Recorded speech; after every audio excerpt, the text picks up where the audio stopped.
John Anthony Burgess Wilson, born in February the 25th, 1917, was an English multi-man. Throughout his life, he managed to build up a huge amount of functions, such as novelist, critic, poet, screenwriter, essayist, translator, philologist, and composer, given that he wrote over 250 musical works, among many others. Burgess was conceived at Harperhey, a suburban part of Manchester, by Joseph and Elizabeth Wilson. His mother passed away at the age of 30 in 1918 due to a flu pandemic, with influenza, pneumonia, and cardiac failure, the same diseases that had killed his 8-year-old sister 4 days earlier. For having survived after such catastrophe, Anthony believed to be loathed by his father. An immediate subsequence to that was Burgess's transfer to the house of his Aunt Anne Bromley in Crumpsall, where he was raised for a couple of years with his cousins.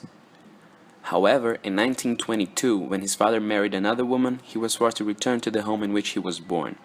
By 1924, the new family had reached a stable financial condition by accumulating several tobacconist properties.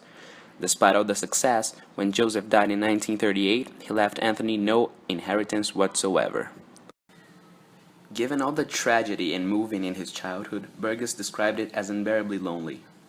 As he said, "I was either distractedly persecuted or ignored. I was one despised. Ragged boys and gangs would pounce on the well-dressed like myself." Undoubtedly, violence was also an unpleasant factor in his life that influenced his writing. Burgess joined the army in 1941 and was shortly after transferred to Gibraltar. While he was there, his pregnant wife was raped and beaten up, which caused her to lose the child. Anthony didn't receive any permission to live in Siluila. Still in the army, he was arrested in Spain for insulting Spanish dictator Francisco Franco, but he was soon released. After witnessing so much violence and tragedy, Burgess left the army as a sergeant major in 1946 and became an educator, teaching drama and English literature at both schools and universities, jobs which he was truly fond of. Anthony found time as well to write reports for the Banbury Guardian Journal, local to Weatherbury, where he was then living. Before his death, Burgess lived in the United States, where he would teach at important universities such as Princeton and Columbia, and then moved to Monaco, Antibes, and Switzerland. Eventually, he returned to the UK, where he lived in an outer suburb of London. On the 22nd of November 1993, Anthony Burgess passed away from lung cancer. As it was such a common thing in Burgess's life, violence couldn't be out of his most famous book, A Clockwork Orange. Violent, sadist, anarchist. These are the traits of Alex, the main character of the book. With his gang, or as they call it in the book, druggies, Alex goes out in the night getting pleasure by using drugs, fighting, or even raping others. Alex lives this euphoria by committing crimes, and he's not daunted to tell us what he truly is. However, one day the protagonist is caught after raping and killing a woman.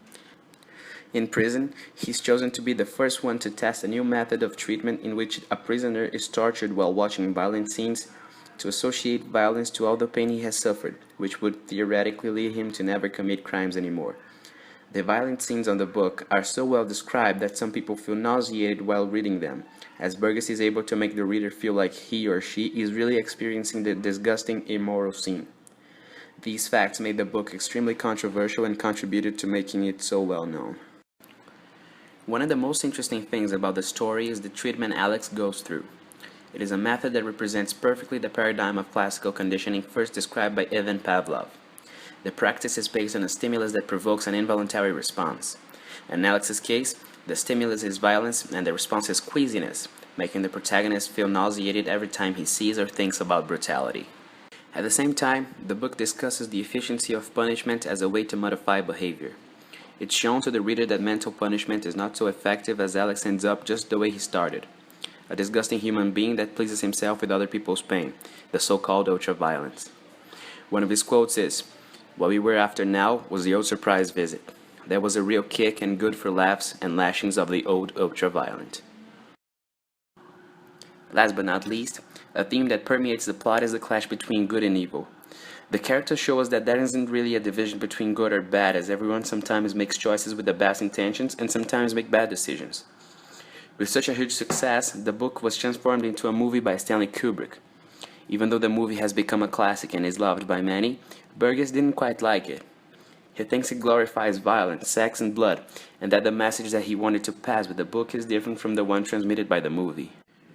There are many adaptations and parodies of A Clockwork Orange, such as one made by The Simpsons in the 26th season of the show.